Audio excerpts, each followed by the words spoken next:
Okay,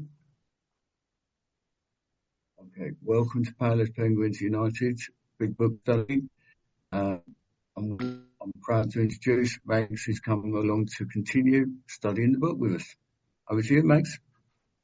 Thank you so much, Laws, for your service every Saturday, and to everybody in the background in this team for your service every Saturday and every day of the week that you are here.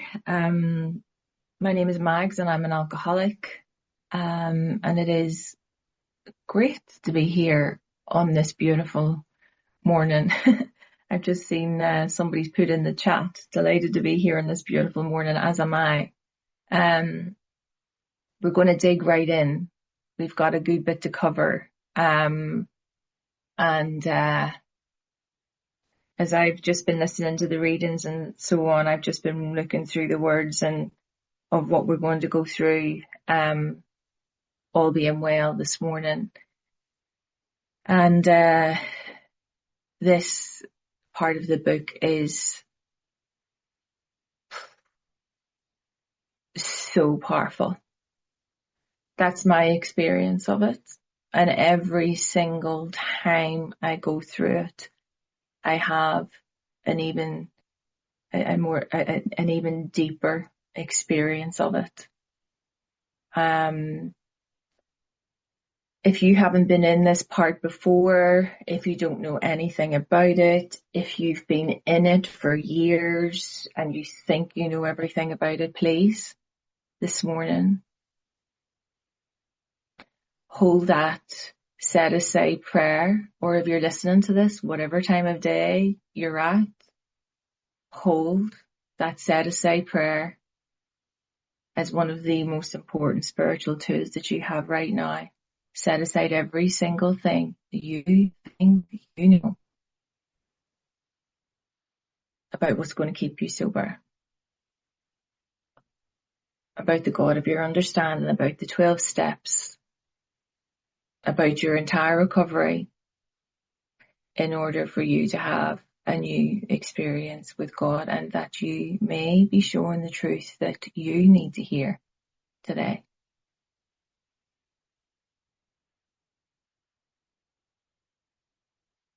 It's your experience. It's not your sponsor's experience. It's not anybody else's experience on this screen.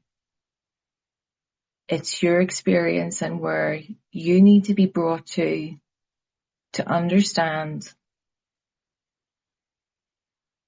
that you need something greater than you in your life for the rest of your life. And that, as well as being here on a very beautiful morning, is a very beautiful thing to think about, whether you believe it or not. We agnostics, I've said this every week,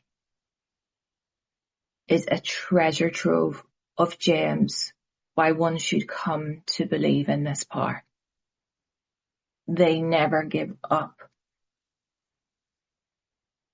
They never give up helping us understand the position that we're in with regards to our addiction in step 1. They never give up. I talk about the golden thread that runs through this book from the right from the front cover page right the way through to page 164. And the piece that we're going to read today brings you back and also brings you forward and gives you a little bit of a nod as to what's going to be happening next. Ever so subtly, they give you a little nod to what's going to be happening next. But the next few pages tie up so many things that we've covered previously. And I hope that something today will resonate with you, that will enable you to really and truly consider where you are at in your own personal recovery and what this means for you in the position that you're in with your life at this moment in time. Because you might be away from drugs and alcohol a really significant amount of time, but you may be struggling right now with the unmanageability of your life, and therefore you will need more power. Well, where are you to find that power? Well, that is exactly the purpose of this book, for you to gain access again and again and again and again. So last week we covered that previous paragraph that, these we agnostics, we're all brought to the point of agnosticism as we're reading this chapter to have this new experience. The agnostics that wrote this chapter are starting to turn a little bit in their thought processes and in their thinking, that although we're starting on the paragraph that actually we were fooling ourselves, it's worth just going back to the previous paragraph where it says, yet we had been seeing another kind of flight. These agnostics and atheists were starting to see something different. They were starting to experience something different. What they were witnessing is what they call the spiritual liberation from this world, the spiritual freedom from this third dimension of existence, as I like to call it. People who rose above their problems. And I talked about my own experience in that last week, and I say this all the time. I've got loads of problems. My mind tells me I've got loads of problems. I've got this to do, I've got that to do, I've got this and that. It doesn't matter what the problems are. Just think about the ones that you think that you have right now. But see, whilst I'm in service, whilst I'm here, whilst I'm sponsoring, like it says on page 19, where I'm demonstrating these spiritual principles, a more important demonstration of my spiritual principles is in my home, my occupation, and my affairs. Whilst I'm practicing these spiritual principles in all parts of my life, I actually don't have any problems. Whilst I might feel that I'm waiting on the problems being sorted out, God's still working. All I've got to do is to show up. And like I said right at the very beginning on step 1 about service, the aggregate of all of those yeses, so all of those yeses to service and, this altruistic way of living that we have in our fellowships, it adds up to be something even greater than what I would ever know, to the extent that I can't articulate it a lot of the time.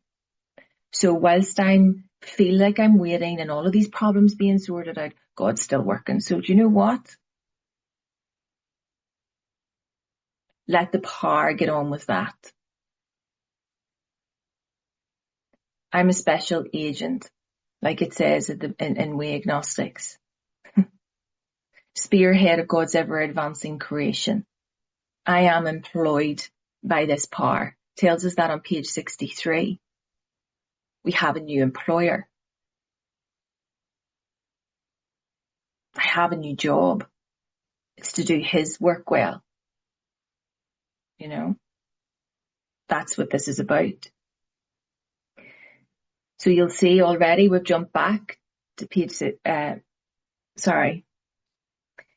we've already jumped back to the first step, in that this powerlessness and the unmanageability, these people that are rising above their problems, they're saying that God made this possible. You've been listening here for weeks upon weeks upon weeks upon weeks of me talking about the fact that, we can't do this by ourselves, that there's something else that we need. I've been telling you that, and everybody's been telling you that. God makes these things possible, and many people just sit back and smile. That's what they're saying in this paragraph. Just sit back and smile. Yeah, whatever. I still don't believe you. I said last week, I'm not here to prove to you that there is a God. I'm not here to prove to you. I'm not here to convince you that there is a God. You have to be convinced yourself. You have to be moved by the evidence yourself, and the way that you're moved by the evidence is by working with a sponsor. It's as simple as that. I have not got to prove to you that there is a God, but know that I am proof that there is one. Think about that. And there's many, many, many people on this screen that are proof that there is one, because they're alive. Previously doomed to an alcoholic or drug addicted death. What more proof do you need? You probably still do. If you were anything like me, I needed more and more and more proof. Seeing me on this screen or seeing anybody else on this screen that's telling you that they're recovered visual proof is the weakest proof. I don't know. What more do we need to do to convince you? But we'll keep on going because we're only on page 55. We're right in the heart of this detailed discussion that started on page 20 and ends on page 60. So we're going to continue to help you be moved by the evidence so that you can be convinced yourself.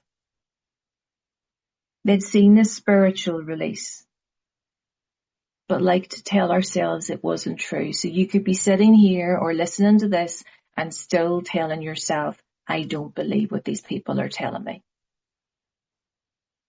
But here's the truth. Because this is the only place where you will find the truth about what your problem is in the 164 pages. Because here's the truth.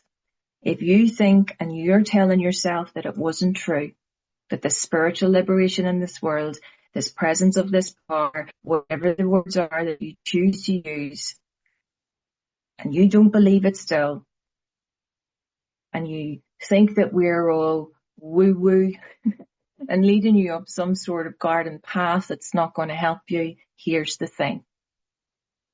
Actually, we are fooling ourselves. If you're coming here week after week, day after day, to hear about the solution to your problem, and you keep on telling you that the spiritual liberation isn't true, actually, all you're doing is fooling yourself. You ain't fooling me. You're fooling yourself. Because the reality of it is, it tells us on page 30, the first step of recovery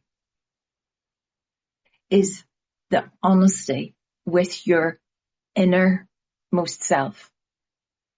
Not to everybody in the world, not all of these physical beings. How you get this is the honesty with your innermost self. Because here's the thing.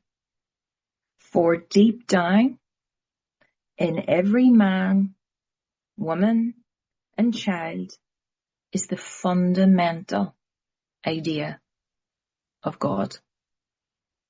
All you have to have is that idea, that conception, the fundamental idea of God. And here's the thing, think about this. If you don't believe that you have the fundamental idea of God, are you willing? Because that's all it requires is the willingness.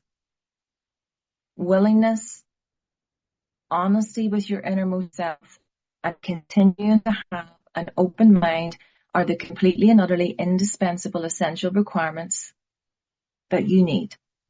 And that is set out in the Spiritual Experience Appendix 2 at the back of the book, page 567 into 568. Willingness, honesty, open-mindedness for the rest of our lives, every single second of the day, the essential, indispensable requirements. Like how beautiful and simple is that? This doesn't have to be complicated. But again, go back to where you may be sitting and thinking at this time, right now for you, this fundamental idea of God about which you're fooling yourself about It may be obscured by calamity. All of the nonsense that's going on in my life. All of those problems that I think I have. It's calamity. By pomp. By my own pride. What I think you think of me. It could be obscured by that. 100% it could be obscured by the worship of other things. We talked about that last week in the previous page, on page 54. Had we not variously worshipped people, sentiment, things, money, and ourselves? You think that you have no faith, you think that you've got no worship, yet you're worshipping every single thing on the external around you. You're worshipping your partner, you're worshipping your job, you're worshipping your income, you're worshipping your shiny, beautiful, gorgeous, only just cleaned car. You're worshipping the new trainers that you bought last week. You're worshipping the fact that you're going on an amazing holiday to some exotic resort. Might not be any of those things. I exaggerate to make the point. But all of those things would be obscuring what in actual fact, what it goes on to say is that this power, this fundamental idea of God is in some form or other. It is there. If I was you, I'd circle that word. It's not if, it's not but, it's not maybe. In some form or other, it is there.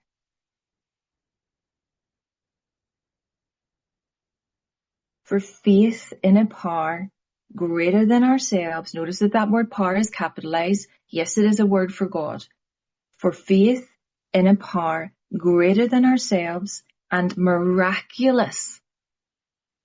Miracle demonstrations of that power in human lives are facts as old as man himself. This goes way back, people. As far as history can recall. And beyond. Miraculous demonstrations on this screen, miraculous demonstrations across this fellowship, miraculous demonstrations that there's people all over this world being of service, working their own program, helping other people to take their hand and put it into the hand of the God of their own understanding. Like, it's miraculous. There's people here that haven't lifted up and gone back out again. You get the drift. And if you don't think they're miraculous demonstrations and that there's no miracles and all of that, then you set aside every single thing you think you know, because you're only just fooling yourself. And you're going to continue with a life of misery and depression and all of those bedevilments that we talked about on page 52. So what's your choice to be? Do you want to continue on that life? Or do you want to have something that we're telling you is much better and easier to achieve than putting up with all of the rigmarole that you have now going on in your life? It is really that simple. They go on to tell us, these agnostics, these atheists, we finally saw, through all the trials and tribulations, through all the tests, through all the questioning, through all the logic, through all of the reasoning that they had in their mind, we finally saw that faith in some kind of God was part of our make-up. It was part of us. It was part of how we were made.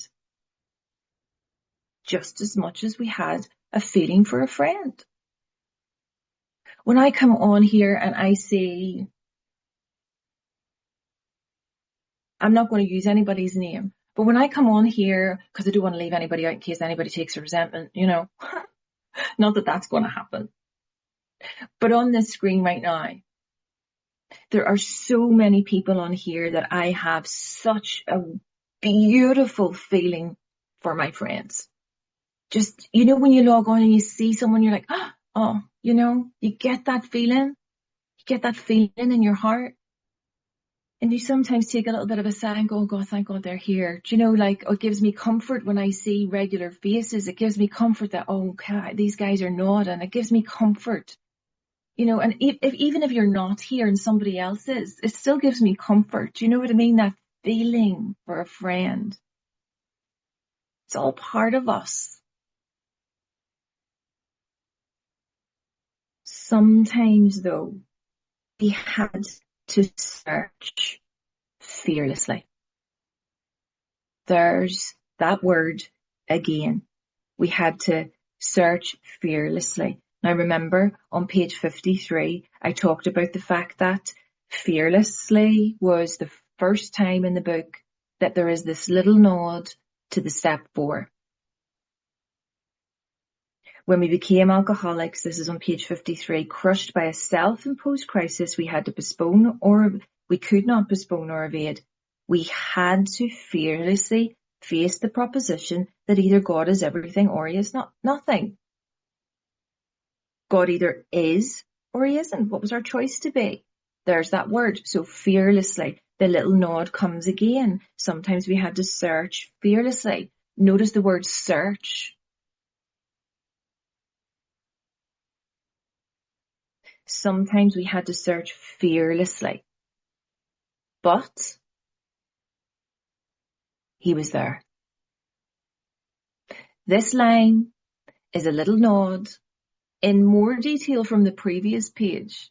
You're going to think I'm nuts, but this is the detail I go into because it's so really, really incredibly important.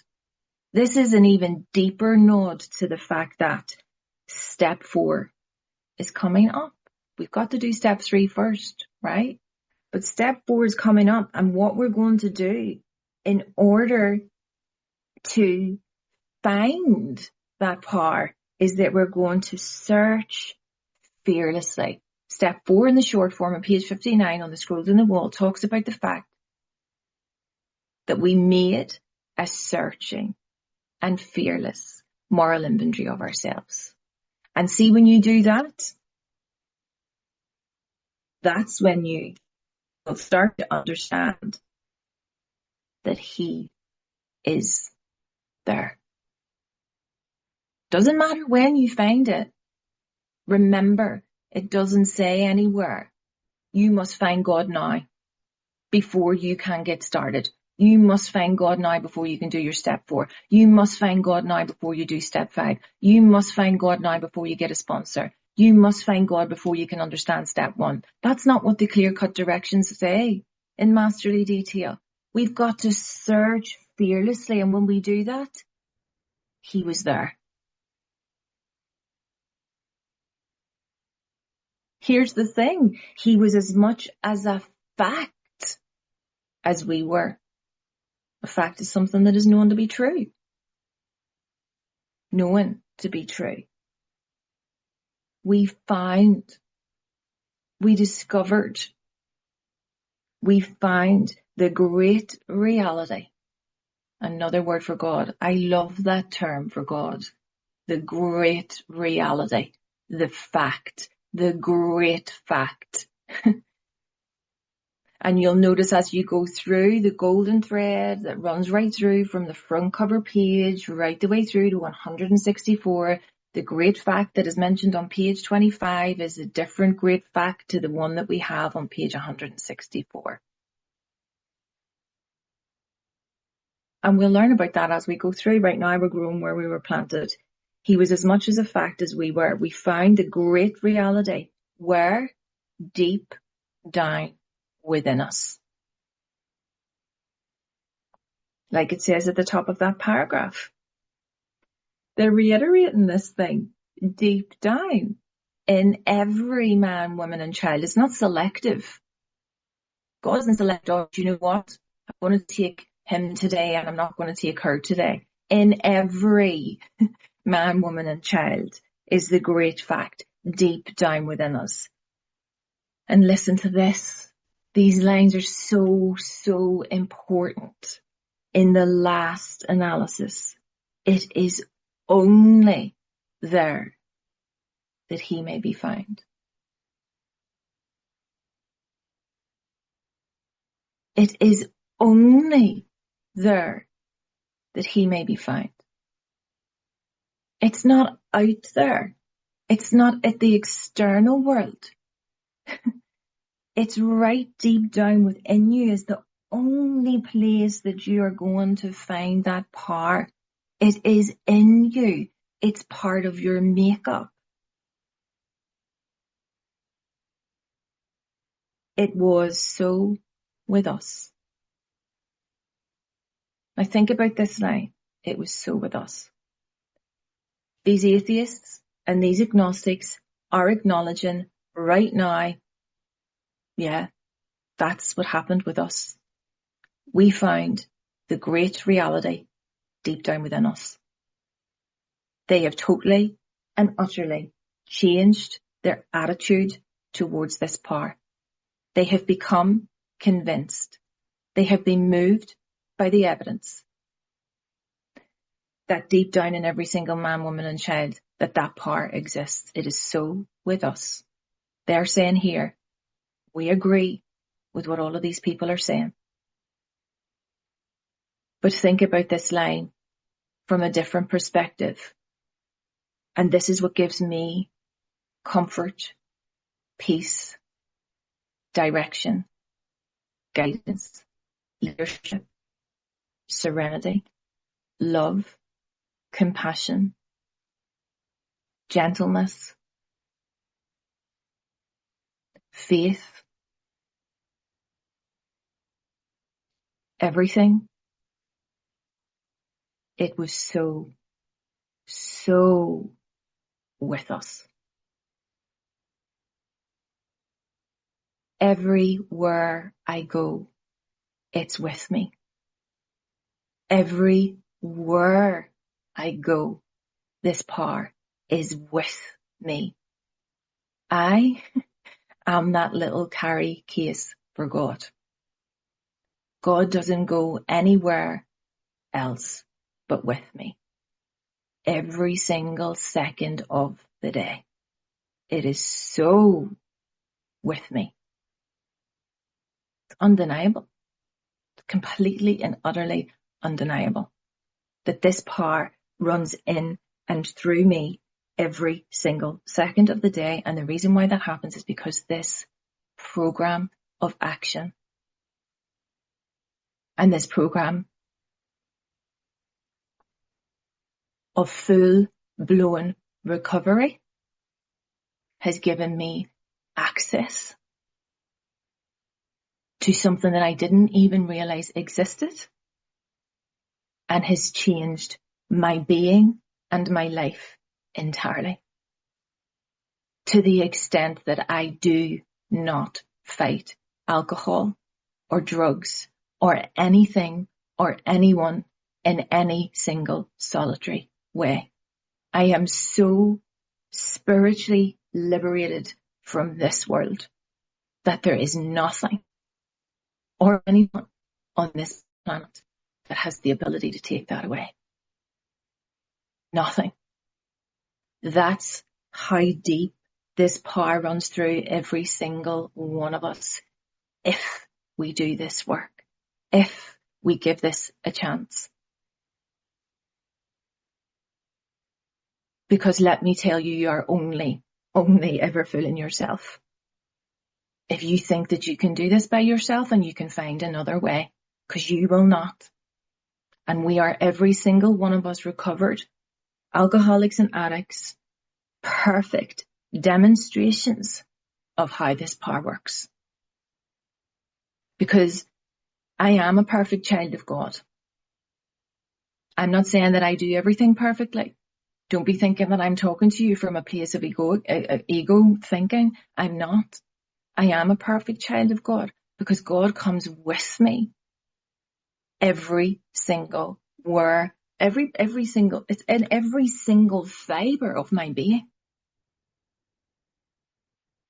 And the reason why I never forget that is because I have this opportunity every single day to be so deeply connected to it by doing this work, by giving this away every single day in every part of my life. Because do you know what? This life is not about me. This life is what I can do for the power. Because that power took away the thing that was ultimately going to kill me and still has the possibility to kill me if I don't stay close to him and do his work well. I don't do God's job for him. I do his work. It's not my job to work my life out. My job at this point, whilst I'm here with my sponsor, is to start to search, to start to think, to start to understand that, you know what? I can't do this by myself. And they go on to say, they're so honest, they're so humble, the writers of this book. We can only clear the ground a bit. They've written the book. They can only clear the ground a bit through the words that are in here. But here's your thing. If our testimony, so if the testimony of the people that wrote this book helps you understand this, if what's in this book that they have written and what these agnostics and atheists are now saying, if our testimony, number one, helps you sweep away your prejudice, number two, if it enables you to think honestly, and number three, encourages you to search diligently within yourself, then, if you wish, you can join us on the broad highway. This is not about anybody else in this room. This is not about anybody else in this fellowship. This is about you. This is 100,000,000% about me sweeping away my prejudice in any given second of the day.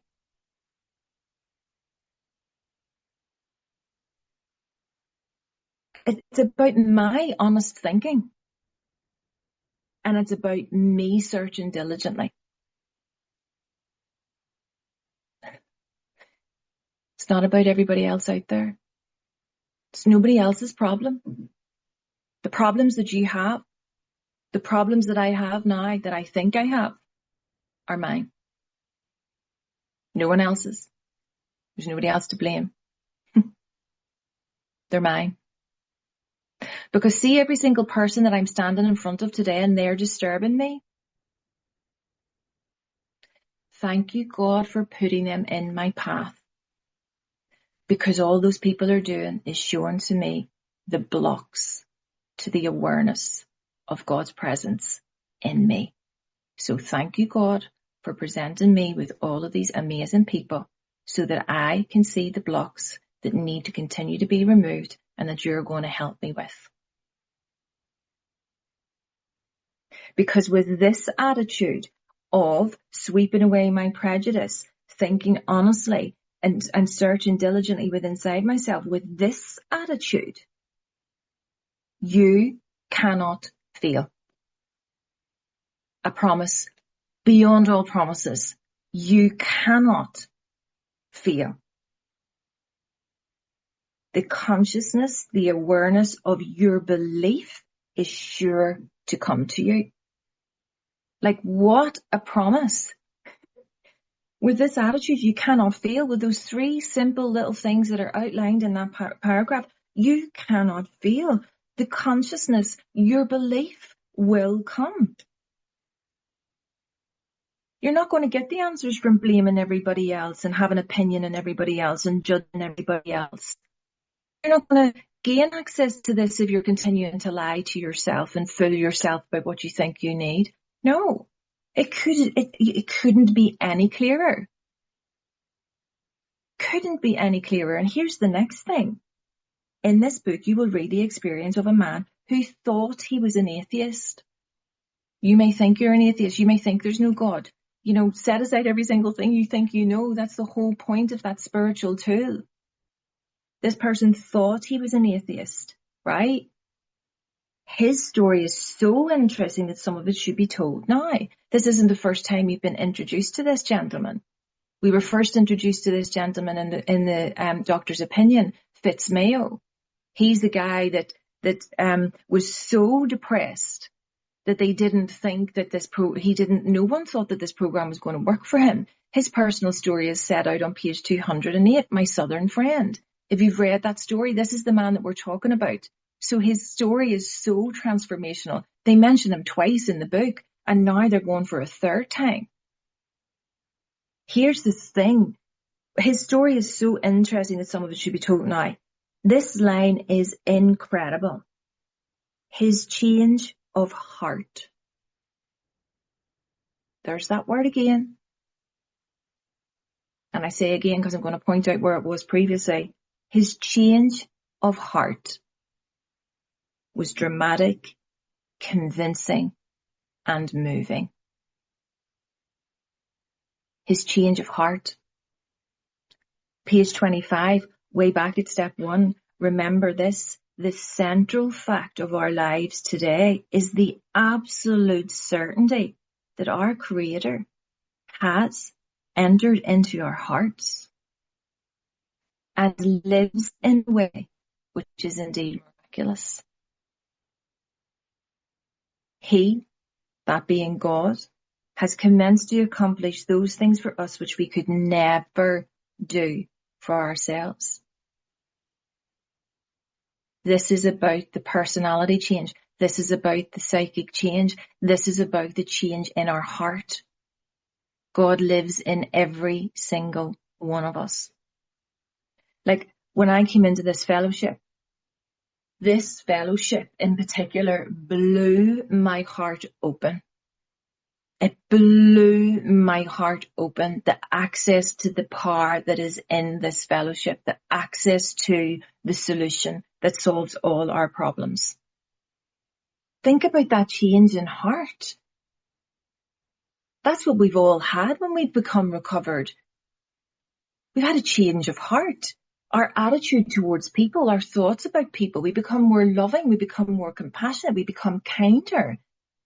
We become more relaxed about people. We're not judgmental. We don't give opinions. It's a change of heart. It's a change of mind. It's a change of everything. It's a full-blown transformation. All because we read this book. The words haven't changed for nearly 90 years, yet it has the ability to change us. Isn't that a miracle? And his change was dramatic, convincing and moving. It goes on to tell us on page 56, our friend was a minister's son. Deeply religious, organized religion, not spiritual. He attended church school where he became rebellious at what he thought an overdose of religious education. For years afterward, he was dogged by trouble and frustration, business failure, insanity, fatal illness, suicide. These calamities in his immediate family embittered and depressed him. Post-war disillusionment, ever more serious alcoholism, impending mental and physical collapse brought him to the point of self-destruction. Sounds a bit like the bedevilments on page 52. Sounds like he's a prey to misery and depression. It sounds that he's not able to make a living. He has a feeling of usefulness. He sounds as if he's full of fear. He seems as if he wasn't happy. He seems as if he couldn't be of real help to other people. Right back to the bedevilments on 52 is what he's suffering from. But the interesting line here, these calamities in his immediate family embittered and depressed him. A lot of the stuff wasn't even happening to him. It was happening to everybody else around him. But because of whatever way he was doing things, this self-destruction was what was causing his problem. One night when confined in hospital, he was approached by an alcoholic who had known a spiritual experience, and our friend's gorge rose as he bitterly cried out. And think about these words. If there is a God, he certainly hasn't done anything for me. Is that your attitude right now? Is that your attitude? He really hasn't done anything for you, yet you're here in a room of people who are only ever talking about recovery and how it is to help. And what you need to do is your solution to overcome this. But God hasn't really done anything for you? Maybe want to set that aside. But later alone in his room, he asked himself this question. And ask yourself this question. Is it possible that all religious people I have known are wrong? Is that possible? Is it possible that everybody on this screen is wrong, even though they're telling you about how wonderful their life is? While pondering this question, I love that word. I also love the word percolate. I love percolate things, percolate thoughts, percolate questions. I love it. I could sit for hours over one question. That's how dull my life is, but I love it. Don't really care what you think of it. Pondering the answer, he felt as though, get this, he lived in hell. Then, like a thunderbolt, something else happened. A great thought came. It crowded all else. And ask yourself this question. It's italicized. It's important. Really and truly, ask yourself this question. Who are you to say there is no God? Like, who are you? It's like that famous person used to say, who is she? Who is she? Well, you know what? Who are you to say there is no God? Ask yourself that question. You ain't got the power. This change of thought. You might not be having a thunderbolt of lightning, very, very frightening thing. You might not have crowds of angels coming down out of the clouds and sunbeams galore and unicorns and rainbows or whatever it is that you're expecting to see before you know there's a God. No, it's in you. All right? Think about that man's experience. Think about your experience and what that means to you. This man recounts that he tumbled out of bed to his knees in a few seconds. He was overwhelmed by a conviction of the presence of God. The presence of God.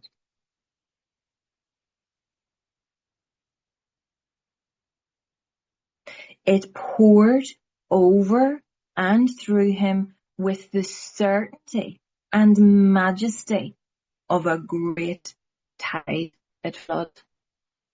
Like, visualize that. Think about that. That's incredible. The barriers he had built through the years were swept away. His prejudice, his pride, everything, the pomp, the barriers he had created, that he had constructed, that he had built through the years were all of a sudden swept away. And that is my experience too. He stood. Listen to this. He stood in the presence of infinite, unending, changeless, limitless power and love.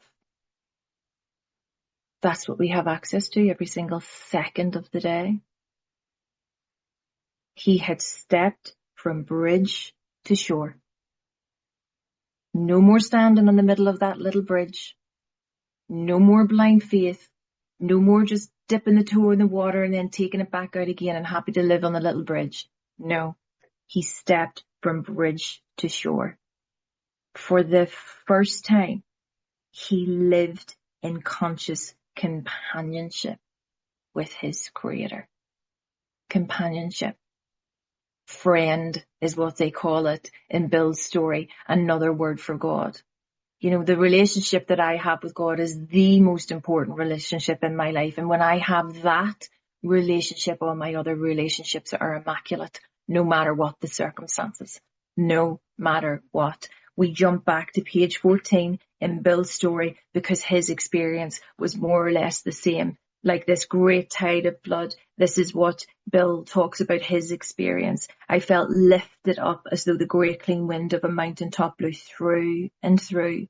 God comes to most men gradually, but his impact on me was sudden and profound. It doesn't matter whether it's the slow burn. It doesn't matter whether it's sudden or profound. If you do what is suggested and follow the directions, you will gain access to this power, your Creator. Thus, our friend's cornerstone was fixed in place. The cornerstone is so important in any building. We've talked about that previously. The cornerstone. We know we've got the foundations. We know we've got the cement that binds us. You know, that common peril, the common solution in step one. The cornerstone in any building is the important stone that keeps everything in place so that everything else can be built around it and the structure is strong. Once this cornerstone of coming to believe that this power greater than you can restore you to sanity, the rest of your spiritual structure is going to stay up. And we're going to talk about that later on when we get into step 3. When your cornerstone is fixed in place, no later vicissitude has shaken it. No further negativity can shake it. Let me tell you now, I see what I'm going through in my life right now. Oh my God, it's just pathetic. It's ridiculous. I'm not even going to bore you with the detail. I'm bored even thinking about it myself. I'm bored. But there is not one piece of negativity in my life that's going to rock that cornerstone. Not one. Not one. Because I'm given faith, courage, hope, power, direction, guidance, all of that stuff. There is not one thing that is going to shake me. Hasn't got the power. It just won't. Because I'm connected to something else. And what happened with Fitzmayo, his alcoholic problem, get these words, was taken away. I don't fight alcohol one day at a time. I don't fight drugs one day at a time. It doesn't exist. It's been removed. It has been taken away. The problem has been solved. Removed. The problem has been solved. First paragraph of page 17. It has been taken away. That very night years ago, it disappeared. Disappeared. It's gone. It's a miracle. Save for a few brief moments of temptation, the thought of a drink has never returned. And at such times a great revulsion has risen up in him, seemingly he could not drink, even if he would. God had restored his sanity. And I can tell you, through bitter experience, that that is what has happened with me, just by following these directions. And here's the thing, this line is so powerful, so beautiful, because here's what this is about. God has restored his sanity. The drink, the drug thing has been taken away. What is this but a miracle of healing? A miracle of healing. My life is a miracle. And all a miracle is a change in perception. All a miracle is a change in my thought process. I have had a spiritual awakening as the result of this steps, and it has enabled me to see everything from an entirely different angle. A miracle of healing, yet its elements are so simple. Because what happened to me is what it says here, circumstances. My circumstances made me willing to believe. Like it says on page 25, I can go on to the bitter end, blotting out the consciousness of my intolerable situation, or I can accept the spiritual help. My circumstances made me willing to accept the spiritual help. Page 48, the great persuader beat me into a state of reasonableness. Alcohol and drugs brought me to this bar that saved my life. Isn't that a miracle? The thing that was going to kill me brought me to the power that has saved my life and transformed it. It's a miracle. And let me tell you, they're everywhere. They're everywhere when you have a spiritual awakening as the result of the steps. A little nod to step 3. He humbly offered himself to his maker. Then he knew. Humbly offered himself. Little nod to the 3rd step prayer. And even so has God restored us all to our right minds. I've been right-minded. I've got a set of tools that enable me to maintain my right mind, to maintain the sanity. And to this man, the revelation was sudden. It really was sudden. Some of us, like myself, grew into it more slowly. But here's the thing. He has, not if, not but, not maybe, he has come to all who have honestly sought him. When we drew near to him, listen to that, when we drew near to him, he disclosed himself to us. So I don't know how much more you may need convinced I don't know how much more you need to be moved by the evidence, but they give us another 3 pages of this detailed discussion for you to become convinced that you need this power and that this program will work for you too. Do yourself a favor. Stop fooling yourself. Stop. It's all here for the waiting. I think I said it last week as well.